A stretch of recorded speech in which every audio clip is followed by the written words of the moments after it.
Preconstruction Services as a growth strategy. Today we're going to discuss the role of pre-construction services in the current construction environment. We're going to define these services and their value add from the perspective of the project owner, the architect, the general contractor, and key subcontractors. We'll be diving into a variety of topics, including the composition of the pre-construction team communications, technologies, pricing and marketing pre-construction services, as well as contracting methods.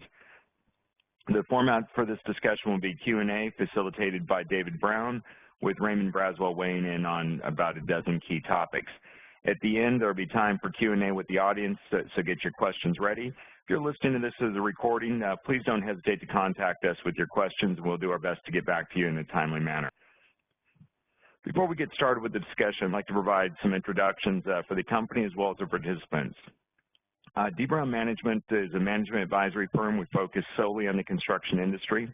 We believe the construction industry is an integral part of the backbone of our country. We exist to really help contractors build stronger businesses for the next generation. We use a very hands-on approach when we're working with our clients to integrate strategy, work acquisition, operations, technology, talent development, and finance. Everyone on our team has deep experience in the construction industry, including many coming from senior leadership positions at ENR top 600, 400 size contractors. Everything that we're discussing today has been used effectively by our consultants, either in their professional backgrounds or with our portfolio of retainer clients across the country. We do these training sessions really just to help spread the best practices across the industry. My name is David Brown, and I'll be facilitating the discussion today. I started in the industry in 1988 as an apprentice electrician, working my way up through the operations track into executive management of the second largest electrical contractor here in the Sacramento area. The idea for starting the consulting business first occurred around 1995 as I was getting promoted into management, and I realized there was a huge gap between our industry and the level of training that we receive at the craft level, at the engineering level, versus what happens when you start moving into management, where everything's kind of trial by fire. Compounding that problem is the demographic trend with the experienced baby boomers starting to retire en masse around 2010, being replaced by a much smaller Generation X. So I'm proud to say that as our company, as we enter our 11th year of business, we have a fantastic team. We've got a strong portfolio of contractor clients across the country, and we've had over 6,500 attendees to our training programs. Today I'll be facilitating the Q&A with Raymond Braswell, and he'll be providing some answers based on his real diverse experience, starting as an architect, general contractor, developer, owner's representative, and consultant. Raymond is an architect by training and went on to become president of 3 general contracting firms, including leading HOK's construction division.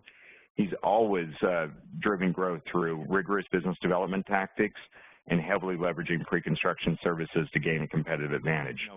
Raymond, you've had a track record of successfully growing 3 general contracting businesses. So having done it 3 times, it's definitely not luck. So, you know, my guess is your approach is really, really fantastic. Could you provide everyone some additional details about your approach and how you leverage pre-construction services to build that competitive advantage? Yeah, David, I'll be happy to do that. Thanks for the introduction.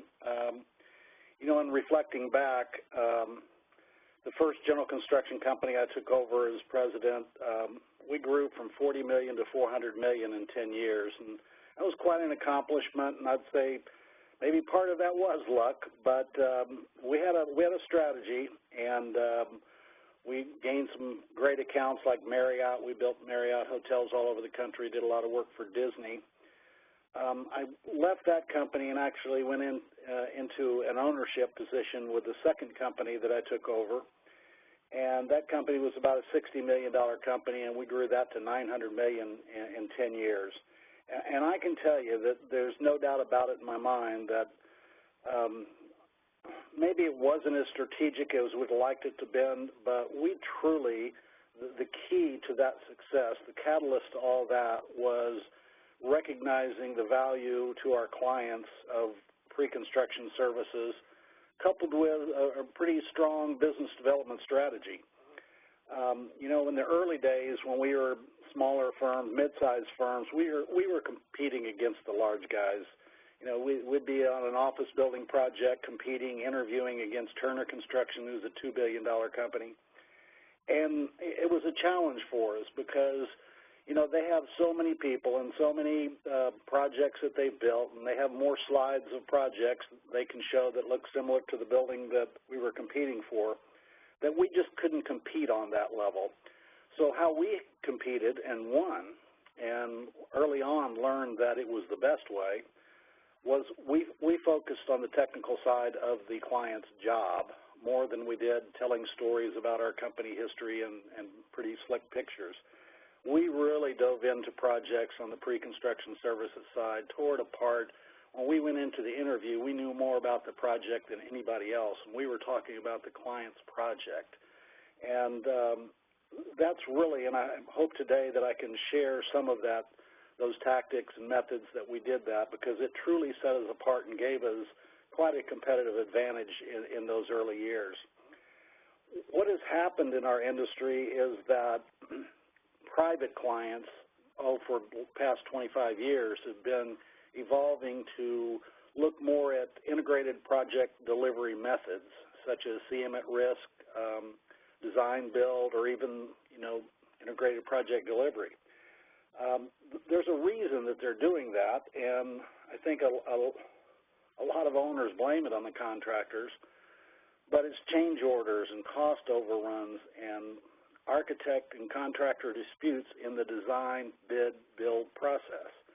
And so they've started to get away from that process and move more to some type of integrated project delivery that includes pre-construction services. They're willing to walk away from maybe the lowest possible price they could get in a competitive situation for a little more security in getting a contractor on board early with an architect, letting them work it out together and protect that budget and have a more solid job with a lot of less problems in the field during construction that they've had in the design build process. I equate that, and I can say this because I'm an architect. I think the problem with design, bid, build has really been more on the architecture side. Architects' fees have been squeezed down to little or nothing, and they are shorter on staff. They have the same problem all of us do in getting quality human resources, and their drawings just aren't as good as they were, say, 20 or 30 years ago. They aren't as tight. There's a lot of looseness in it. And, boy, when you set out a set of plans that are really weak and not well detailed and not well coordinated, you're just setting yourself up for change orders and cost overruns. So because of that, this new approach is what's been going on for quite some time in the private side, but it's starting to now evolve into the public side. School districts around the country, they used to be forced to take 3 competitive bids on every project. But state by state, legislation is starting to be changed to allow school district to use CM at risk as a delivery method, which allows the school system to pre-select contractors that they're comfortable with, interview them, and select them on their experience and their qualifications and their approach to pre-construction versus the low bid. So, David, I think as the question, how can pre-construction services be leveraged to build a competitive advantage? No doubt, in my early career, it was an advantage for me. But today, I think that not having a really top-drawer pre-construction services capabilities, and that's not just the buzzwords and value engineering, but true pre-construction capability, if you don't have it today, you've got a huge disadvantage to your competitors that do. So it's the game's kind of switched at this point, and that's why this is such an important subject.